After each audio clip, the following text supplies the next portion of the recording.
Baik semuanya, Assalamualaikum warahmatullahi wabarakatuh.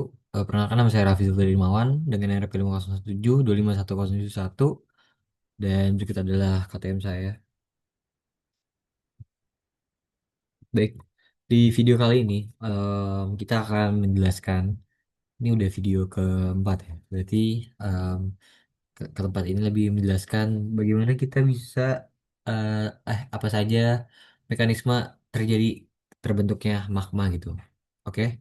Jadi kan kita tahu kalau bumi itu banyak gunung api yang aktif, terutama di Indo, yang dia itu memuntahkan lava. Tapi kayak di lava kan kita juga harus tahu kayak gimana bentuk batuan padat di dalam mantel bumi itu bisa akhirnya malah jadi suatu lava atau magma yang cair gitu.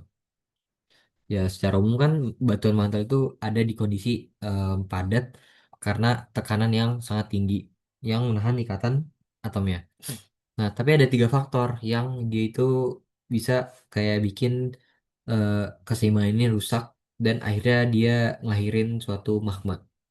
Nah, di yang pertama itu ada faktor peningkatan suhu. Oke, di peningkatan suhu atau namanya thermal melting, ini dia kalau sesuai diagram fase yang dikirim itu mekanisme itu dia ditunjukin sama garis horizontal A, di mana di suhu batuan mantel atau peridotit dia itu melonjak ke kanan hingga dia akhirnya ngelewatin yang namanya batas dry melting curve atau kurva titik lainnya.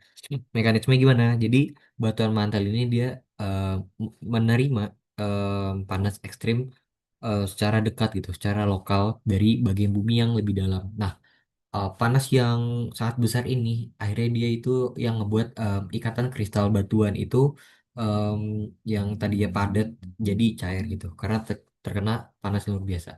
Contohnya, dia itu ada di wilayah hotspot gitu, kayak atau titik panas bumi, kayak ada di Kepulauan Hawaii.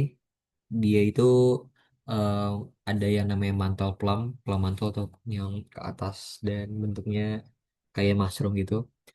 Dia itu naik dari mantel bawah dan akhirnya dia itu ibaratnya ngebakar atau memanggang kerak bumi yang ada di atasnya. Jadi itu cara pembentukan kalau misalnya ada peningkatan suhu terjadinya di mana di hotspot bumi gitu, titik panas bumi. Yang kedua ada penurunan tekanan yang namanya decompression melting gitu. em, Buat decompression melting ini dia itu yang melelehnya bukan karena suhu naik, cuman karena dia tekanannya turun drastis, cuman secara cepat gitu. Nah, buat mekanismenya itu dia pas ada batuan mantel, dia kan panas, itu bergerak naik ke permukaan bumi dengan cepat gitu. Nah, suhunya dia itu relatif cepat pas dia naik ke permukaan bumi dengan cepat itu, suhunya juga relatif tetap, tapi tekanan di sekitarnya itu dia berkurang drastis. Nah, karena berkurang drastis, jadi nggak ada pembiasaan dan tekanan yang biasanya itu selalu mengompres dia, ikatan pas hilang ikatan molekulnya itu atau ikatan yang dalam itu dia akhirnya melonggar gitu karena nggak ada yang menekannya lagi, dan akhirnya batuan yang tadinya terdapat tekanan yang besar akhirnya dia cair. Nah, cairnya itu jadi apa? Jadi magma basaltik gitu. Untuk contoh lokasinya itu dia ada di Mid Ocean Ridge gitu ya. Bisa jadi Mid Ocean Ridge di mana terjadi apa namanya, konvergen, eh divergen, dia dua gitu. Nah, em, di Mid Ocean Ridge ini kayak misal ada dua lempeng samudra kan, Mid Ocean Ridge. Di itu geraknya kan saling jauh, divergen. Nah, dia itu akhirnya nyiptain ruang kosong yang ngemaksa material mantel itu di bawahnya itu harus ngisi ngisi celah tersebut gitu. Jadi untuk contoh lokasinya itu di Mid Ocean Ridge. Nah, kan dia ada bergerak yang jauh, otomatis di karena menjauh ini dia ada ruang kosong tengah, jadi yang ngisi material material di bawahnya itu dia untuk naik ke celah tersebut gitu. Itu yang kedua. Dan yang ketiga dan yang terakhir itu ada namanya penurunan titik keleleh atau flux melting. Jadi untuk flux melting ini dia itu em, mana ya, funnel kayak ya ini tuh dia ditunjukin kalau dalam diagram tadi itu kayak geser mana, ke kurva ke kiri dari kurva leleh yang kering. Jadi dia kurvanya itu jadi kalau leleh basah. Buat mekanismenya gimana? Jadi mekanisme itu batuan itu dia nggak perlu susah-susah buat naik ke atas ataupun suhunya itu nggak perlu nambah. Tapi yang terjadi itu dia terjadi adanya interupsi oleh fluida atau em, zat-zat lain, misal kayak air ataupun karbon dioksida gitu. Nah, zat-zat ini dia itu yang ngebuat kayak garam yang misal kita taburin ke atas es gitu. Dia itu yang bikin ikatan-ikatan batuan atau batuan itu dia nurunin titik kelelehnya gitu.